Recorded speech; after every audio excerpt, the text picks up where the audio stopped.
이렇게 하락장이 긴 것도 처음 봤어요. 예, 아마 역대 최장기간 하락이라고 하거든요. 네. 이 정도면은 닷컴 버블, 리먼 브라더스 사태 때랑 똑같은 수준의 하락입니다. 그러니까 거의 엄청나게 길고 큰 하락을 했다. 아마 대부분 투자자들 중에서 뭐 저도 알아보니까 70% 이상 이르신 분들도 많고요. 50% 이르신 분들도 많고. 그분이 좀 잘하시는 투자자분인가요? 다 서학개미들이죠. 서학개미들. 그러니까 서학개미들이 즐겨 했을 만한 대중적인 주식을 했을 때 나온 손실률일 거예요. 왜냐하면 이제 서학개미들이 좋아하는 게 이제 또 수익률을 위주로 봤던 거예요. 그러니까 상승장에서 사람들이 누가 더 많이 버나를 생각하다 보니까 위험은 없을 거라 배제하고 오로지 수익률을 보고 들어갔거든요. 많이 오르고 있는 물건들. 예. 근데 이런 것들이 장이 꺾이고 나면은 올랐던 만큼 다시 그대로 다 내려와요.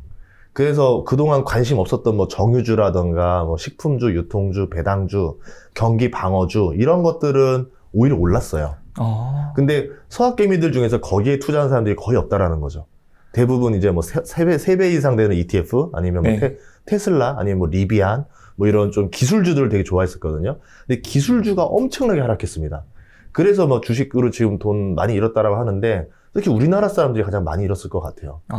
그러면 하반기는 좀 어떨까요?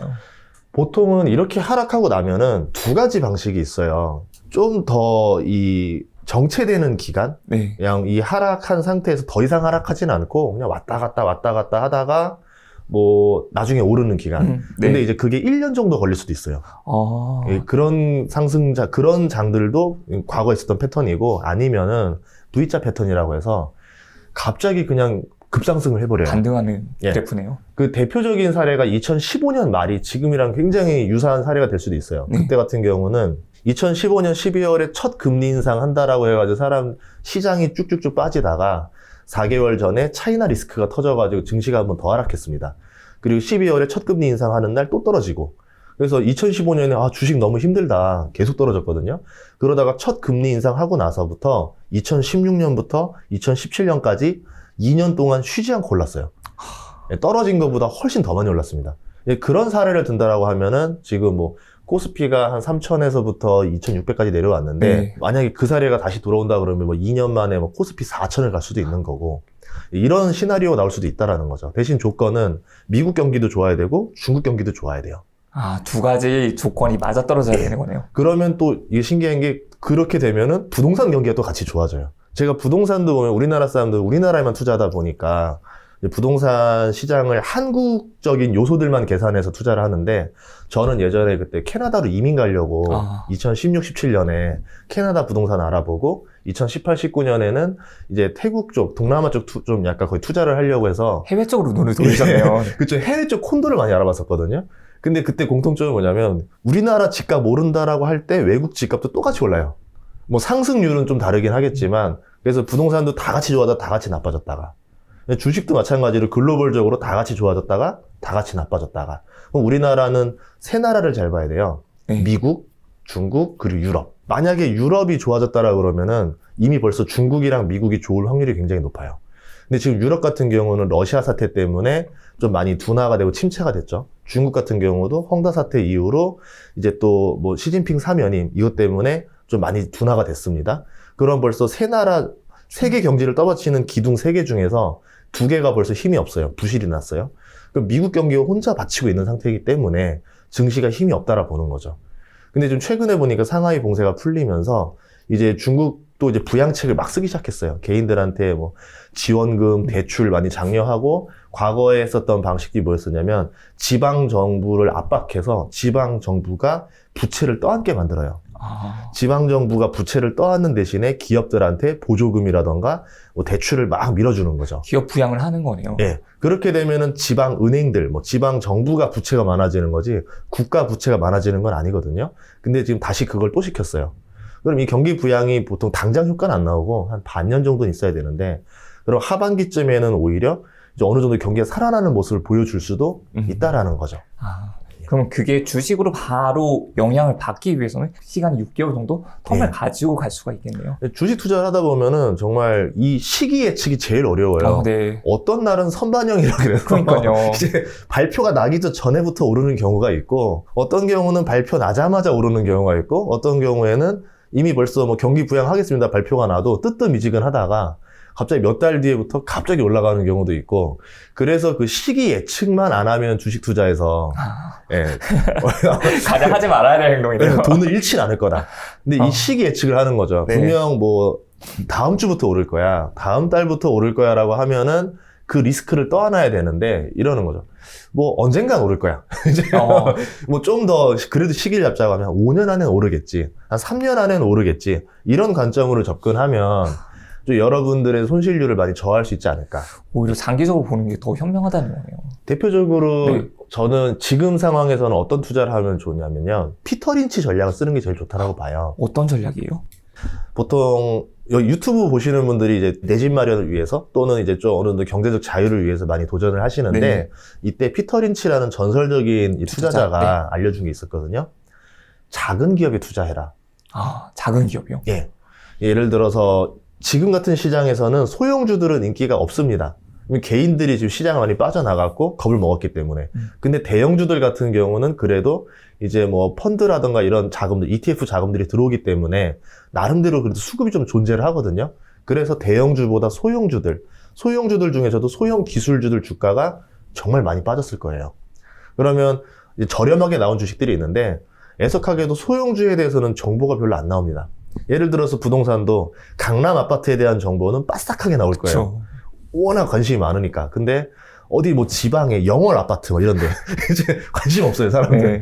뭐 리서치하는 사람도 없고. 근데 기업도 똑같아요. 이제 시가총액 한 1,000억 이하, 한 2,000억 이하 정도 되면은 이제 증권사 애널리스트들이 조사를 안 합니다.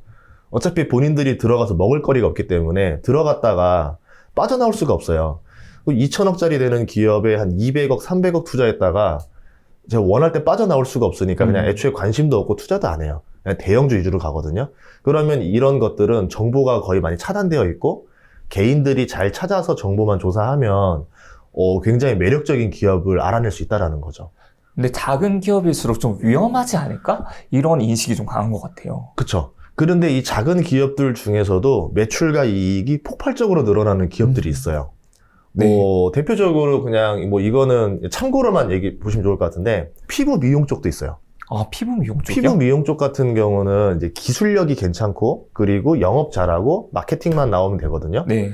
그러면 이런 기업들 중에서도 최근에 보면 이제 코스닥 상장 준비 중인 기업들도 있고, 이제 코스닥에 상장한 기업들도 있고 하는데, 생각을 해보자고요. 이제 마스크를 썼다가 내려야 돼요.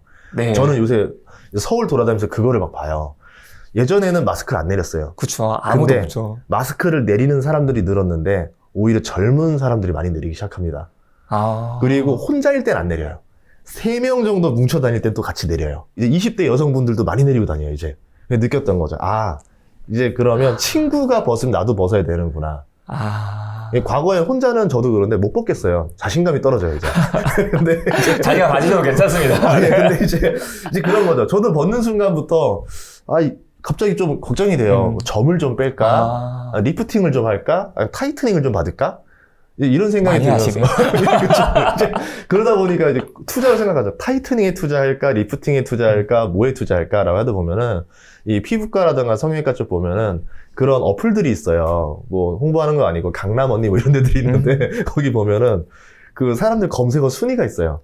아, 대중적인 사람들이 지금 여기에 관심 순위가 있구나. 인기 검색어 트렌드가 나오거든요. 네. 그걸 보면서, 저 회사는 뭐지? 이 제품이 뭐지? 요새 반응이 괜찮나? 지인들한테 물어봐요. 저희 직원들한테. 어떠냐고 했더니, 요거는 좀 한물 같고, 요거는 좀 괜찮고, 요거는 알려주는 거예요. 생활 주식이네요. 그렇죠. 생활 근데 기업을 알아봤더니, 진짜 소형주들이에요. 작은 것들 많아요. 그래서, 이런 사업은 되겠다. 봤더니 매출과 영업이익이 매년 30% 이상씩 성장해요. 뭐, 외국에는 PER이 12배짜리도 있고요. 굉장히 저평가인 겁니다. 매출 성장이 30%씩 일어나는데 PER이 12배짜리가 있고, 국내에는 PER 한 20배 정도 수준에서 이제 형성되어 있거든요. 근데 PER이 20배면 비싸다라고 하는데, 매출 성장 속도가 매년 30%씩 치고 올라오면, 그거는 비싸다 볼 수가 없는 거죠. 네. 속도의 개념이 되게 중요해요, 투자할 때. 그럼 예를 들어서 30배가 아니라 10배 정도 성장하고 있으면 PR이, 예를 들어서 10배다. 그럼 그건 적당한 걸까요? 1년에 10%에 10배면 싼 거죠. 그러니까 대략적으로 그거를 뭐 잡을 수는 없지만, 그 성장 속도가 보통은 PER보다는 더 위에 있어야 정상이에요. 거꾸로 있는 게 더 이상한 거죠. 아, 네. 보통 이제 일반적인 기업들이 한 6% 정도? 아, 6% 정도 수준이거든요. 네. 5, 6% 정도? 그런데 30%씩을 5년 내내 꾸준히 치고 간다. 아니면 이제 시작해서 2년 만에 치고 나갔다. 이런 기업들은 되게 주목해 볼 만하죠. 그런데 애널리스트들이 조사를 안 해요. 그럼 땡큐가 되는 거죠. 네. 그럼 저는 이제 제가 피부과 다니면서 이제 맞아보면서 아, 이거 좋네. 네, 이거 왜 그런가 했더니 대표적으로 알아봤더니 뭐 이거는 그냥 좀 뭐 이야기를 했으니까 그냥 풀어서 객관적으로만 설명드릴게요. 1위가 인모드라는 게 있어요. 네. 지금 검색어 1위가 아, 이거는 이제 이스라엘 회사인데 나스닥에 상장되어 있고요. 네. PER이 얘가 12배입니다. 네. 그래서 매출 성장 속도는 다 비슷해요. 이 경쟁사들이. 그리고 두 번째는 슈링크라는 게 있어요. 네. 이 슈링크. 슈링크라는 건 리프팅 쪽인데 네. 여기는 이미 벌써 유명해져가지고 기업 주가가 한 5년 만에 10배 가까이 올랐을 거예요. 이제 그런데 이 슈링크라는 거는 뭐 대중적으로 워낙 유명하니까 아실 거고, 타이트닝에서는 또 올리지오라는 게 나왔어요. 이게 이제 코로나 때 나왔는데 2년 만에 굉장히 빨리 성장을 해서 검색어 순위에 올랐는데 이 회사는 지금 상장이 아직 안 돼 있어요. 아, 비상장이군요. 코넥스에는 있는데 이제 이게 아마 이 여름에 코스닥으로 들어올 거예요. 뭐 이런 식으로. 아, 그럼 이 중에서 누가 더 싸고 누가 더 가성비가 좋으냐, 실제로 대중의 평이 어떤 게 더 좋으냐, 이런 것들을 보시고 결정하면 좋다라는 거죠. 요새 좀 주식을 일단 사가지고 있는 분들이 있을 거잖아요. 네. 이제 그런 분들이 계속 떨어지는 걸 보면서 이걸 매도를 해야 되나 말아야 되나 고민하시는 분들이 정말 많으세요. 매도 버튼 앞에서 이거 누르면 마음이 편해질 것 같은데, 아니면 또 오르면 어쩌지? 이런 고민들을 하시는데, 지금 혹시 소장님께서는 어떤 자세로 지금 투자에 임하시고 계신지요? 우선 가진 건 안 팔았어요. 아, 가지고 하나도 안 파시나요? 가진 건 안 팔았어요. 왜냐하면 7주 연속 하락할지도 몰랐죠, 솔직히. 그걸 알면은 신이죠. 다 팔았겠죠. 근데 그렇게 예상할 수는 없는 거고, 악재 대비 이거 좀 과하게 빠지는데? 좀 이러면서 그냥 기다렸던 것들도 있고, 그 이유 중에 하나는 제가 예전에 경험을 했을 때 보면 분명히 하락을 해요. 저 60% 하락을 제가 2번 맞아봤거든요. 2008년에 한 번, 네. 2011년에 한 번. 근데 그때 했던 경험은 그냥 버티기였어요. 물론 이때 추가 매수를 하면은 더 높은 수익률이 났을 것 같은데, 이제 그게 예측이 안 되는 거예요. 여기서 더 하락할까 아닐까를 몰라서 계속 유입되는 현금은 계속 비축을 해두고, 이제 그냥 하락은 그대로 때려 맞은 거죠. 이제 버텨보자. 근데 시간 지나니까 이게 다 회복이 돼요. 아, 제가 예전에 7년을 물려봤잖아요. 네. 주식을. 그래가지고 이제 그 7년 물리는 과정에 2번에 60% 하락을 맞아봤는데, 60%씩이요? 네, 나중에 시간이 지나니까 이게 결국 4배가 되고 10배가 되고 다 올라가더라고요. 그래서 이제 좋은 주식이라고 하면은, 내가 뭐 이 기업에 문제가 있는 게 아니라고 하면은 그냥 장기 투자 모드로 견디는 게 낫다라고 보는 거고, 다만 이제 현금을 비축하고 있다가 네. 여기서 추가 증원군을 언제 보낼까, 응원 부대를 언제 보낼까를 재야 되겠죠. 근데 그거는 좀 더 확신이 확 들었을 때. 근데 이게 그냥 오로지 주가가 많이 떨어졌다고 들어가는 게 아니라, 그게 아니라 이 기업이 이제 정말 오르기 직전이 왔다라는 게 확신이 들었을 때, 그때 나가야 돼요. 이게 마지막 총알이거든요. 얘는 계속 아껴놔야 됩니다. 근데 왜 떨어지고 있을 때 매도할 생각을 하지 않으셨을까요? 언제 반등할지를 알 수가 없어요. 아, 그게 그러니까 아까 말했던 대로 시기 예측이 네. 이제 불가능의 영역이에요. 초보자든 전문가든 좋은 주식은 다 알아요. 삼성전자 좋은 거 다 알고 하이닉스 네. 좋은 거 다 알아요. 다만 그거를 싸게 산 사람과 비싸게 산 사람으로 나뉘는 거죠. 근데 싸게 샀든 비싸게 샀든 어쨌든 주가가 더 올라버리면 돈을 버는 거예요. 누구든지 간에. 그러니까 패자가 없는 게임이 될 수가 있어요. 그런데 대부분 사람들이 이 시기를 예측하려고 합니다. 나 지금 전세금 만기가 1년 뒤인데 1년 안에 잠깐 넣었다 뺄 돈 없냐. 나 무조건 1년 안에 벌어와야 돼요. 그런데 이제 그러다가 전세금 날려먹고 세입자 돌려줄 돈이 없다. 이제 이런 일이 될 수도 있는 거고. 그래서 그 시기만 예측 안 하면 된다. 그리고 이제 파는 타이밍은 전문가도 없어요. 되게 유명했던 전문가가 있었는데 네. 롯데칠성이라는 회사 주가가 당시에 이제 7만 원 하던 시절에 2년 만에 14만 원이 됐어요. 2배가 됐군요. 네. 그래서 이 전문가는 자기 펀드에 있는 자산을 다 팔았습니다. 롯데칠성을. 그리고 그게 1년 뒤에 80만 원까지 갔으니까 이제 80만 원이요? 네, 그러니까 전문가가 없다는 거예요. 그 분야에 엄청나게 전문가여도 2배 먹고 나오는 사람이 있는데 어떤 사람은 12배 먹고 나오는 사람도 있고. 네, 이제 뭐 부동산도 마찬가지인 것 같아요. 네. 오를 때는 어디까지 오를지 알 수가 없는 거고, 그쵸. 얼마에 팔지는 이제 뭐 그거는 정말 예, 그냥 운의 다른 영역인 영역이- 거고. 다른 예. 영역인 것 같아요. 예, 그래서 저도 사람이 할 수 있는 영역만 건드리자. 그러고 있는 거예요. 그럼 지금 주식이 많이 떨어졌잖아요. 예. 그럼 이때 사야 될지 말아야 될지 고민을 하시는 분들도 많을 텐데 지금 좀 사야 될 때일까요? 분할로는 나쁘지 않다라 봐요. 저도 지금 사고 싶은 주식들이 너무 널려 있는데, 네. 그렇다고 해서 여기서 총알을 다 쓰지는 말자 해가지고 좀 기다리고는 있어요. 그래서 야, 차라리 적당히 조금 좀 확실한 반등을 보고 아니면은 그냥 지수 반등만 보고 들어가면 안 되고 기업이니까 확실하게 이 기업이 지금 오르기 직전에 뭔가 무르익음이 느껴졌다. 이걸 봐야 되는데 이거는 조금 감각의 영역이거든요. 혹시 어떻게 좀 알 수, 그 감각을 어떻게 하면 좀 기를 수 있을까요? 그 분야에 오래 투자하면은 좀 그게 돼요. 아, 그 분야에. 예, 예를 들어서 섹터라고 할 수 있을까요? 섹터라고 해야 되죠. 네. 예를 들어 제가 이제 건자재 쪽으로 그때 7년을 기다리고 이제 돈을 벌었는데 부동산 시장 투자랑 같이 하다 보니까 네. 지방에서 분위기가 확 바뀐 게 느껴지는 거예요. 여론에서는 아직 아니라고 하는데 시장에서는 분위기가 무르익었고 할인 분양이 사라졌고 네.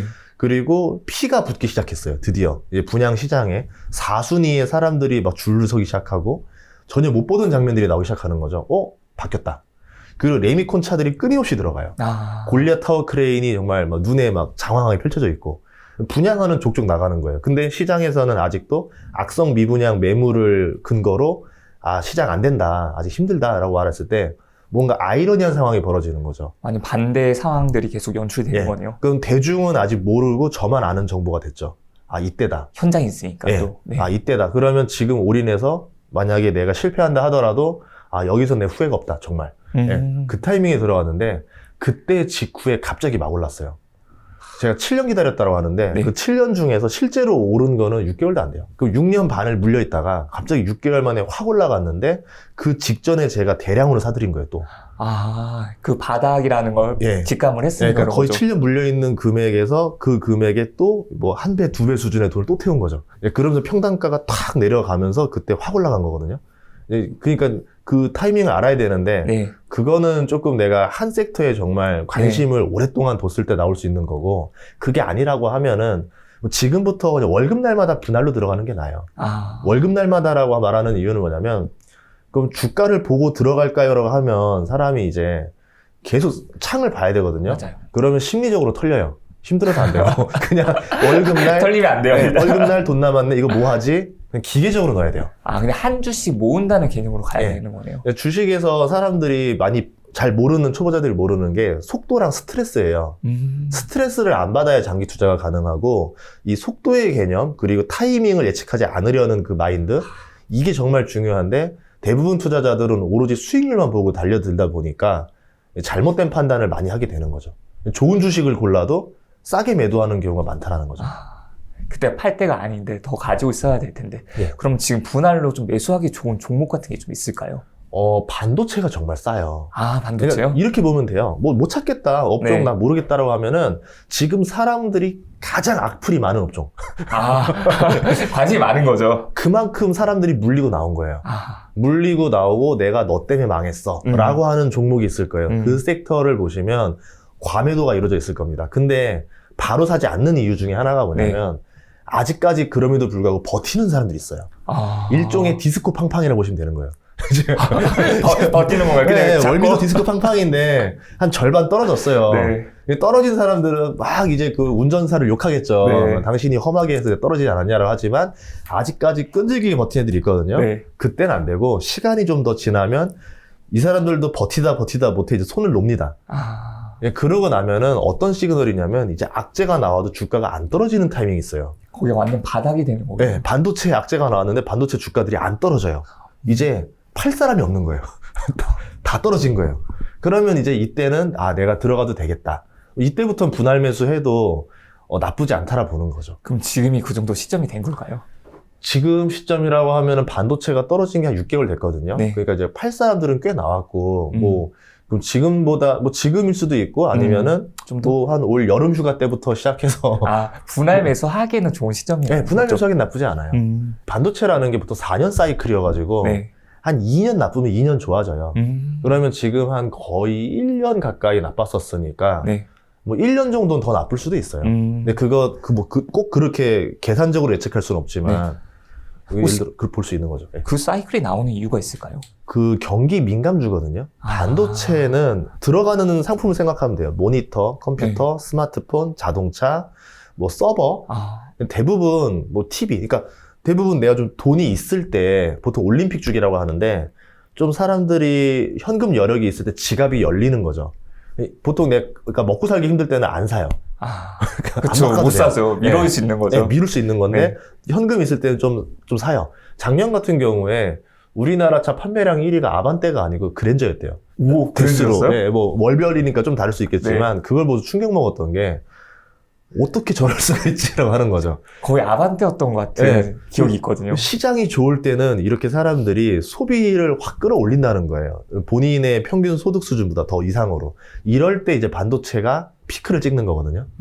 그러면 지금은 1년 안 좋았으니까 또 언젠가 한번 사람들이 또 경기가 좋아지는 시기, 그러니까 증시가 좋아지는 시기, 그때가 맞물리는데 일반적으로 반도체가 먼저 좋아지고 지수가 좋아집니다.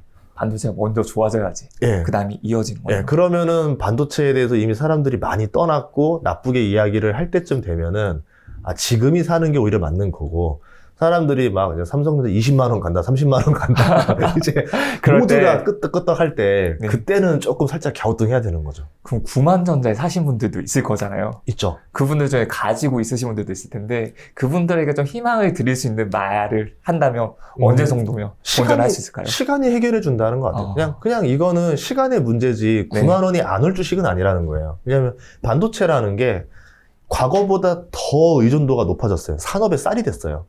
오죽했으면 미국과 중국 간의 갈등이 벌어졌는데 미국에서 하는 게 중국에다가 이제 좀 약간 고품질 반도체를 팔지 마라 라고 하는 거죠. 반도체라는 게 그러면 이제 앞으로 4차 산업, IT 산업에서 필수 용품이 됐다라는 거거든요. 뭐 이런 상황에서는 반도체라는 건 좋아질 수밖에 없다. 뭐 10년, 20년 계속 성장할 산업이다. 그런데 메모리 반도체는 딱 3개 회사가 장악을 하고 있는데 삼성전자, 하이닉스, 마이크론. 여기에다가 삼성전자는 이제 파운드리까지 들어가게 되면서 TSMC랑 또 영혼의 한타를 벌이는 거고 만약에 여기서까지 이기게 되면은 삼성전자는 이제 반도체 무적이 되는 거죠. 뭐 이제 그거는 결과니까 알아봐야 될 거고 하이닉스 같은 경우는 차라리 파운드리 도전하느니 메모리 쪽 사업을 더 강하게 만드는 거예요. 내가 강한 걸 더 잘하겠다. 그럼 이렇게 봤을 때 앞으로 반도체 시장이 좋아지고 나면은 이 기업들이 안 좋아질까 좋아질까? 좋아질 수밖에 없죠. 다만 이제 이 주가는 기업의 실적을 똑같이 따라가진 않아요. 왔다 갔다 하거든요. 예, 그러니까 뭐 결국은 기다림 끝에 낙이 오지 않을까 생각을 합니다. 혹시 소장님께서도 삼성전자 주식 가지고 계셨을까요? 그때 배당을 좀 생각해서 좀 과하게 보유했던 적이 있었어요. 과하게요? 네, 과하게 보유하고 배당 찍고 팔았어요.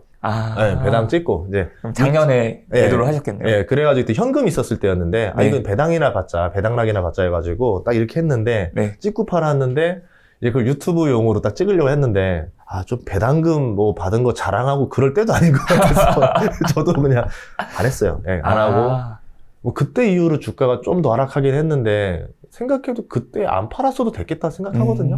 그럼 많은 분들이 또 고민을 해요. 반도체주 이제 좋은 건 알겠는데 국내에서 산다고 하다가 두 가지가 있잖아요. 삼성전자를 사냐, 하이닉스를 사냐.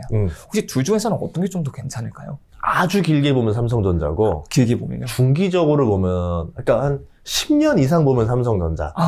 근데 한 3년 안짝으로 보면은 하이닉스가 난 것 같아요. 그 이유가 있을까요? 투자를 얼마나 하냐인데 삼성전자는 메모리 반도체라는 데랑 이제 뭐 스마트폰이나 여러 가지를 가지고 있고 파운드리라는 영역을 더 넓혀나가는 거예요. 근데 하이닉스는 그냥 지금 잘하는 걸 더 잘하는 거예요. 그럼 투자 효율 자체가 하이닉스가 훨씬 더 좋을 수밖에 없어요. 잘하는 걸 더 잘하게 하는 거니까. 나중에 영업이익률을 보면 나오겠지만 아마 하이닉스의 영업이익률이 훨씬 더 잘 나올 거예요. 왜냐하면 삼성전자도 여러 사업을 하고 있는데 가전이나 뭐 디스플레이라던가 스마트폰이랑 있지만 실질적인 영업이익률은 반도체에서 다 나오거든요. 근데 매출 비중이 반도체가 33%밖에 안 돼요. 근데 하이닉스는 99%나 돼요.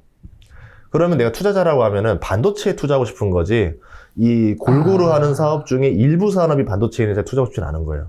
그러니까 이제 확실하게 이제 반도체 주가가 오를 때는 하이닉스가 더 많이 오르는 모습을 보여주죠.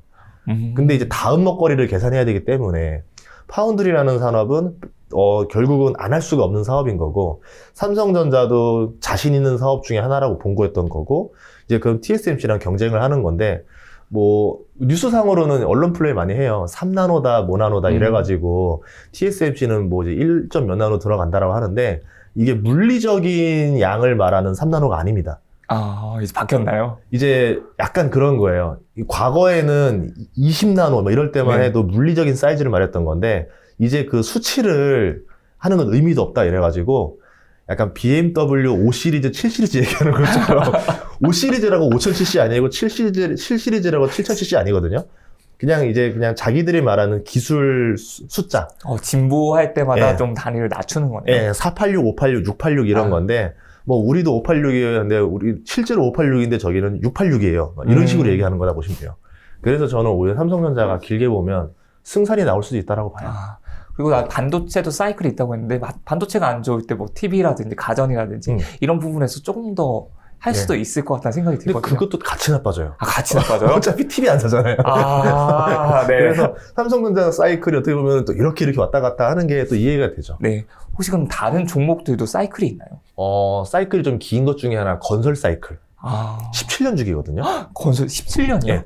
제일 좋았던 것 중에 하나, 최근에 좋았던 게 2007년이었었어요. 네. 예, 근데 이게 건설 주기가 꼭 그렇다, 17년 주기가 맞진 않더라고요. 저도 네네. 이제 알아봤는데, 다만, 이거 한 100년 이상으로 이제 계산을 해보니까, 미국, 일본, 뭐 영국, 이 세 나라를 지수로 근거해서 만든 게 한센 주기라고, 네. 17년 건설 주기가 있어요. 17년마다 건설이 좋아지더라.